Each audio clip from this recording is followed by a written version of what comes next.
So in this problem, we're going to look at the elevator problem. It gives us the combined mass of the man in scale and elevator is 2,000 kilograms. And it wants to know if the elevator is being accelerated upward. Answer the following questions. Write an expression to show the tension in a cable that exists in an elevator. Alright, so let's start with our free body diagram. So let's start with just the elevator first. That would be tension, and going down on the elevator, that is mass of the elevator times g. Okay. The issue here, though, is I also have the person in there. So this is going to give me, on the person, I have mass of person times g, and then going up, I have force normal. But force normal is by the elevator. So this is force normal of elevator on person. Then we know Newton's third law, if I have elevator on person, also over here, I have to find force normal of person on elevator. So I have some of these different forces. Right?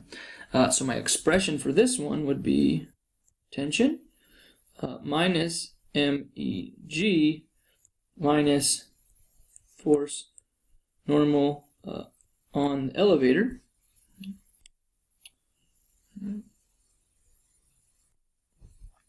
equals mass of elevator times the acceleration. Okay.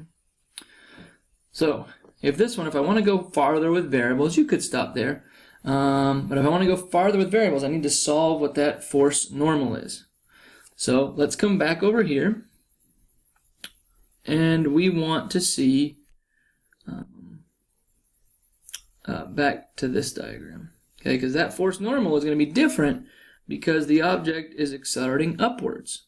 So here, for this one, on the person, I would have Fn of on the person minus mass of the person times g equals mass of the person times the acceleration. Looking at this a little bit more, so I could then solve for force normal of the elevator on the person, which is right here. Well, it's equal and opposite to that. And I already put the minus sign in there, so I don't have to worry about the opposite. So I go down one more, tension minus mass of elevator times g, minus, and I could solve for Fn here. So I get Fn equals mass of person times A.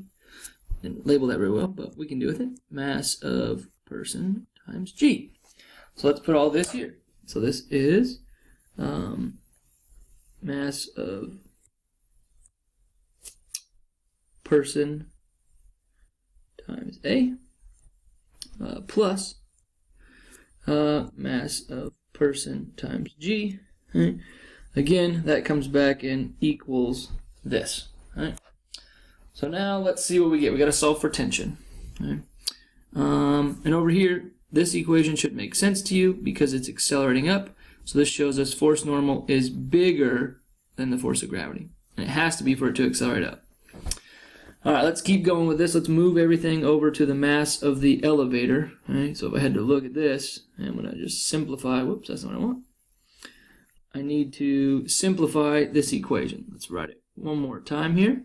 Write this whole equation with more room. So I have tension.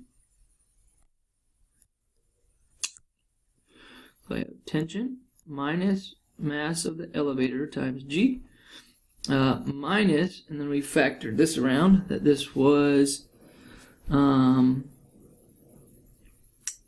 mass of the person times A plus mass of the person times g, and that was equal to mass of the elevator times A. Right, let's do a little bit of factoring through. Right? So this negative would go into there, into this piece. Doesn't want to let me do that. How about it right here? This is negative. Okay, so I have two negatives in the middle. So this becomes a positive. So plus a negative MPa, and then I had to factor that negative through here. So then this is also a negative. So now we got to move everything to the other side. So we end up with, holy camoly. Let's do this. Tension. Now I have to move this to the other side. So that's going to be mass of elevator times A plus mass of elevator times G.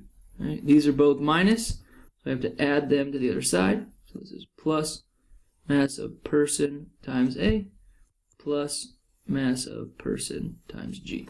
Right? So that would be my final answer. But if we want to simplify it a little bit, what's on the key is tension equals, well, here I see I have a ME and an MP times A. So mass of elevator, mass of the person, that is the mass total. And I also have elevator plus person, so that's mass total, and I could factor that out, and I'd be left with A plus G. That one's a little harder to tell that it's larger, but it has to be, because again, mass total times G, plus the extra piece going upward. So that makes sense that it's more. In part B, it says calculate the tension. So here we could just plug our numbers in. So I have tension equals mass total, I believe that to be 2,000, times A. Right? We said A is 1.2 upward, so that's positive, plus R, in this case, let's use 9.8. You don't have to, but it's going to make the numbers work out easier. So 1.8 times 2, that's going to give me 12, multiplied by 2,000. So let's see. Well, when I was looking for my calculator to help me out, I noticed I can't even add that correctly. That's 11. So it should be 2,000 times 11, and 2,000 times 11 is 22,000 newtons. And from our picture, we said that was upward. Again, does that make sense? Well, if I have 20,000 down, if it's accelerating upward, the tension has to be larger than that, or it will not accelerate. C says, what will the reading of the man be? Right. So this is just the man. This is much easier because what are the forces acting on the man? Now, having a rough go at this, I need to realize this is just a multiple choice question. So this is much easier than all this mess we had to do. Okay?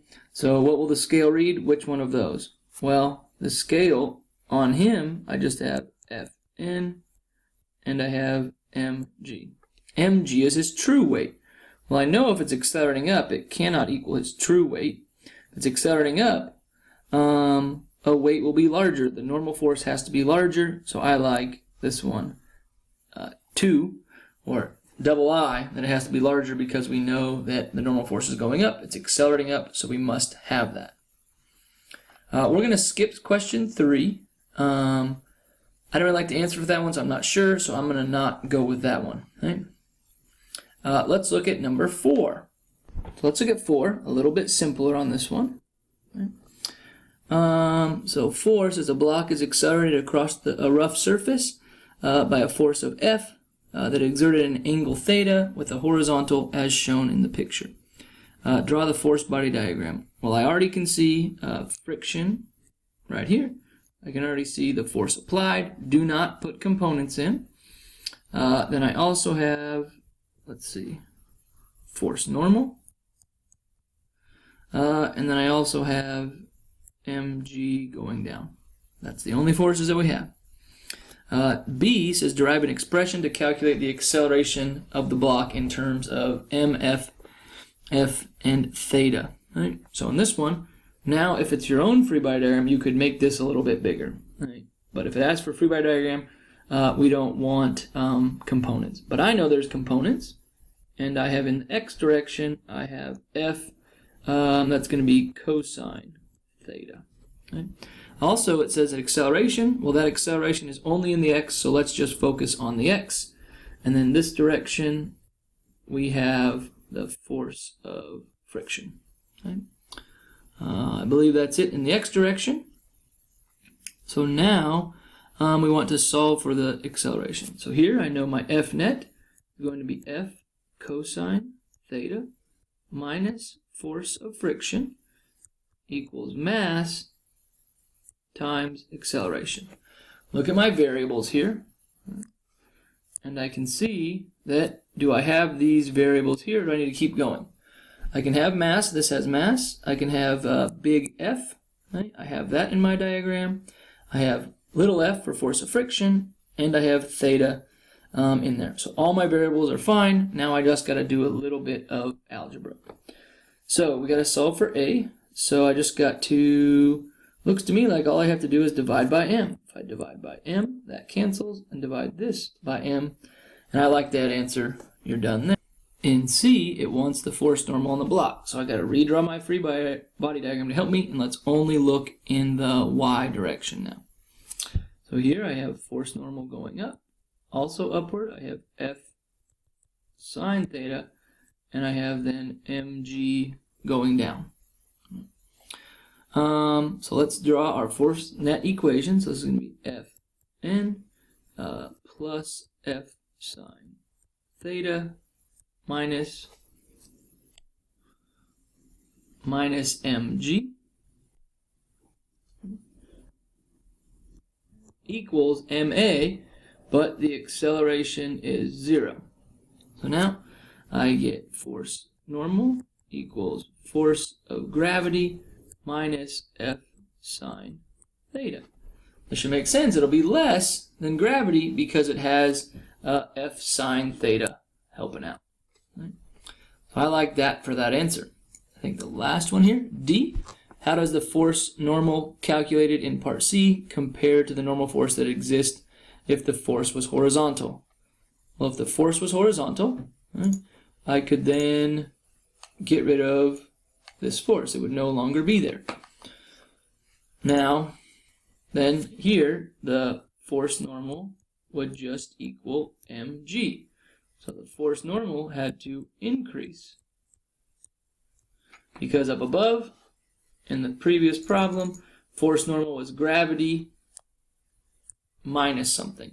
Now it's just force normal equals mg. So I no longer get the help of F sine theta.